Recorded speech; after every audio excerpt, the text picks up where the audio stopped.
वज़ीर-ए-आज़म शहबाज शरीफ ने न्यूयॉर्क में सहाफ़ियों से गुफ्तगू करते हुए कहा कि ट्रंप और मुस्लिम रहनुमाओं की मुलाकात के मुश्तरका एलामिये पर अमल दरामद से मुतालिक आज गुफ्तगू होगी।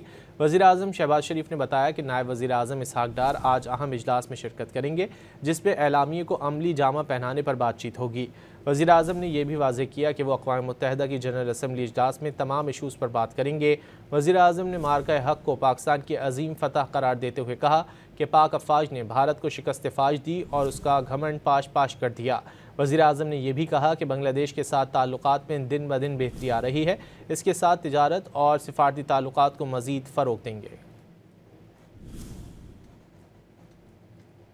पहले ही अल्हम्दुलिल्लाह बेहतरी आई और मज़ीद बेहतरी के लिए हम अल्हम्दुलिल्लाह कोशिश कर रहे हैं, पूरी कोशिश कर रहे हैं। और आप देखेंगे कि आइंदा आने वाले हफ्तों महीनों में ये ताल्लुकात और इसमें गर्मजोशी आएगी, बेहतरी आएगी। गाज़ा में जो सीज़ फायर के हवाले से वहाँ पर तजावीज़ उनके ऊपर डिस्कशन हुई और अब आपने देखा कि आज जॉइंट स्टेटमेंट इशू हो गया है।